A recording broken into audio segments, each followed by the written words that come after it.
Assalamualaikum warahmatullahi wabarakatuh. Berjumpa kembali dengan Bu Lastri.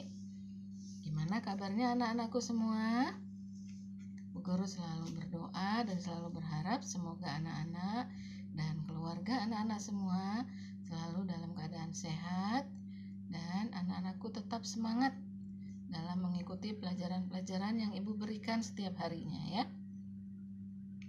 Nah, pada kesempatan ini kita masih mempelajari tema 5, yaitu subtema 2 untuk pembelajaran 2 dan 3. Kita akan mempelajari tentang perubahan cuaca. Anak-anak masih ingat pelajaran pekan lalu kita sudah membahas tentang cuaca, yaitu ada cuaca cerah, cuaca berawan, cuaca mendung, dan cuaca hujan. Nah, kita mulai dengan pembelajaran pertama ya. Anak-anakku semua, sebelum mulai belajar, Bu Guru akan mengajak anak-anak untuk berolahraga pagi ya, agar badan tetap sehat. Di sini Bu Guru akan memperkenalkan tentang gerak bertumpu. Tapi sebelumnya jangan lupa ya, sebelum melakukan olahraga, anak-anak lakukan dulu pemanasan ya. Bisa dimulai dari gerak kepala, gerakan tangan, badan, dan baru kita menggerakkan kaki. Setelah melakukan pemanasan, kita coba gerakan bertumpu ini, yaitu kegiatan yang bertumpu pada kaki, seperti contoh di gambar ini. Anak-anak lakukan ya. Nah, kaki yang satu diangkat, berjinjit. Nah, kaki yang satunya dengkulnya ditekuk. Ada juga yang dengkulnya diluruskan dengan kedua tangan direntangkan. Ketiga gerakan ini masing-masing dengan 8 hitungan ya. Setelah 8 hitungan ganti gerakan. Kemudian 8 hitungan kembali ganti gerakan. Tujuannya apa gerakan bertumpu ini? Untuk menguatkan otot pada kaki ya.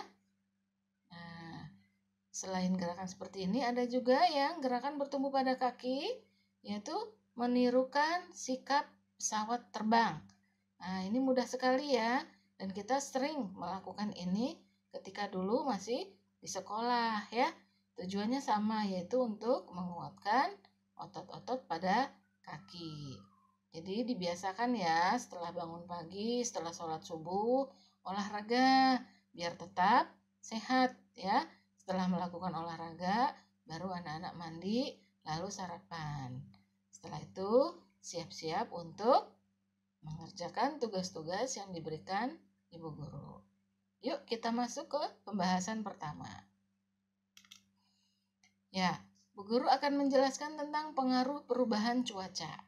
Indonesia memiliki 2 musim, yaitu musim kemarau dan musim hujan. Musim kemarau sama artinya dengan musim panas. Pada musim kemarau ini banyak sekali hal-hal yang menguntungkan dan menyenangkan untuk sebagian orang. Kenapa menguntungkan? Karena ada beberapa kegiatan yang bisa dilakukan seperti perajin garam. Para perajin garam ini akan senang karena ketika menjemur garam-garamnya ini dia sangat membutuhkan sekali sinar matahari.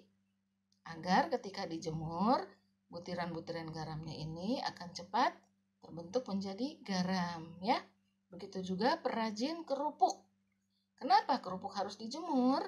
Agar cepat kering dan ketika digoreng nanti akan lebih mengembang dengan baik dan tentunya akan sangat gurih ya ketika dimakan.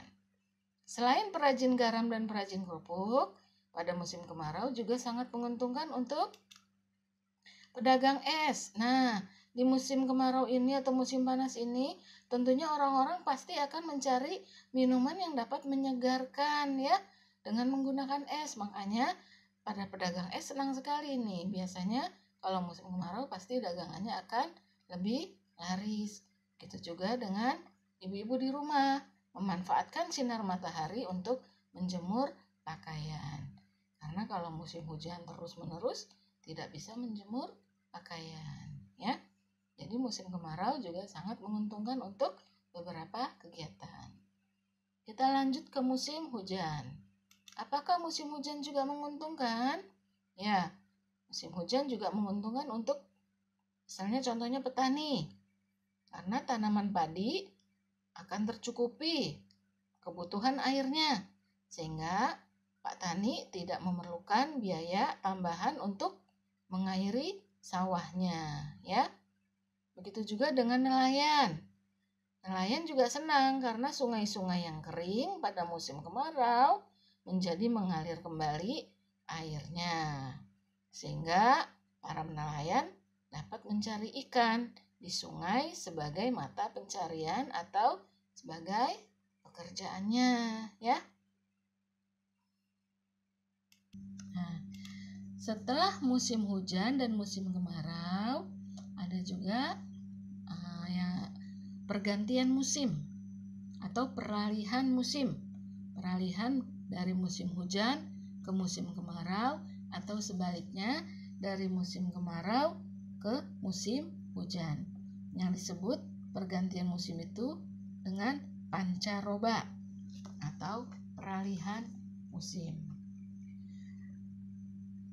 Dalam masa peralihan ini perlu anak-anak waspadai ya, adanya banyaknya serangan penyakit. Jika kondisi tubuh kita sedang kurang baik, maka kita bisa terkena penyakit. Contohnya salah satunya adalah penyakit flu, batuk, pilek. Oleh sebab itu, kita harus selalu menjaga kesehatan agar tidak mudah terserang penyakit. Yaitu dengan cara bagaimana? Ya, pertama adalah jauhi udara dingin, ya. Ketika hujan, gunakan jas hujan atau mantel atau juga menggunakan payung. Jangan bermain hujan-hujanan.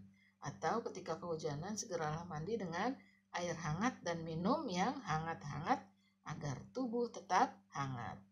Juga yang kedua yaitu makan makanan yang bergizi, ya. Dan yang terakhir adalah tidak terlalu sering berada di tempat yang ramai. Jangan sering-sering berkumpul-kumpul di tempat yang ramai ya. Karena kita tidak tahu di antara mereka mungkin ada yang sedang sakit. Akhirnya nanti kita akan mudah tertular. Nah, apa yang terjadi ya kalau musim hujan dan musim kemarau berkepanjangan? Untuk itu makanya anak-anak harus bersyukur kepada Allah ya. Karena Allah telah mengatur alam sedemikian rupa sehingga musim hujan dan musim kemarau dapat menjadi adil dengan diatur oleh Allah. Untuk itu kita harus selalu bersyukur. Karena kalau tidak diatur dengan adil, apa yang akan terjadi? Kalau musim hujannya terus-menerus juga akan sangat berbahaya karena akan mengakibatkan banjir. Begitu juga kalau musim kemarau. Bagaimana kalau musim kemaraunya terus-menerus? Tentunya juga akan merugikan manusia karena manusia pasti akan mengalami yang namanya kekeringan, akan kekurangan air, dan kemudian tanaman-tanaman pada mati, juga tanah-tanah akan menjadi retak.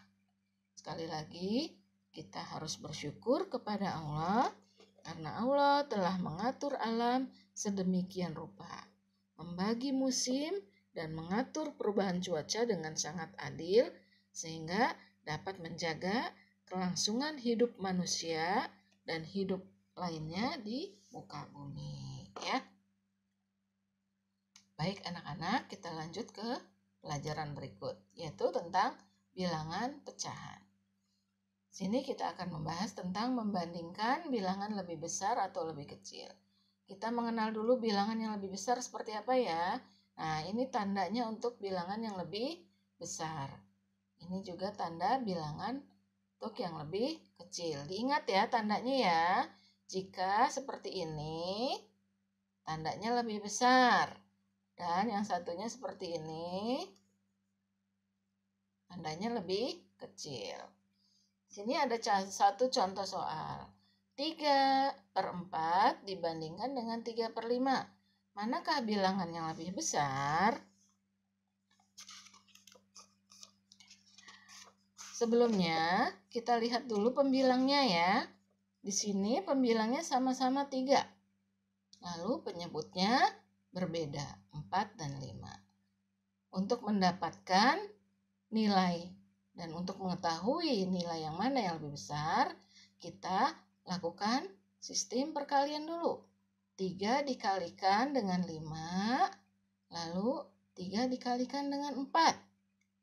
Nah, misalnya di sini 3 dikalikan dengan 5, hasilnya adalah 15. Berarti ini hasilnya 15 ya. Kemudian 3 dikalikan dengan 4, hasilnya 12. Maka 15 dibandingkan 12 tentu lebih besar 15. Jadi 3/4 lebih besar dari 3/5. Atau bisa juga dengan cara lain. Untuk pecahan yang pembilangnya sama, 3 dengan 3, maka makin besar angka penyebutnya, maka makin kecil pecahan tersebut, ya. Nah, semoga anak-anak dengan banyak latihan nanti akan terbiasa lebih mudah mengerjakan soal, ya. Jadi, jangan malas untuk belajar. Kalau ada yang sulit-sulit, banyak latihan. Bertanya sama mama, bertanya sama bu guru, ya. Supaya anak-anak nanti terbiasa melakukan kegiatan matematika dan akhirnya akan lebih mudah mempelajarinya. Nah, demikianlah penjelasan bu guru. Sebelum ditutup, bu guru memberikan soal latihan kepada anak-anak. Nah, di sini ada 5 soal latihan. Anak-anak tulis, lalu anak-anak tentukan ya, mana bilangan yang lebih besar dan mana bilangan yang lebih kecil. Demikianlah pelajaran kali ini. Semoga dapat dipahami dan tetap semangat belajar. Jangan lupa ya, banyak-banyak membaca dan banyak-banyak latihan. Tetap semangat. Terima kasih. Wassalamualaikum warahmatullahi wabarakatuh.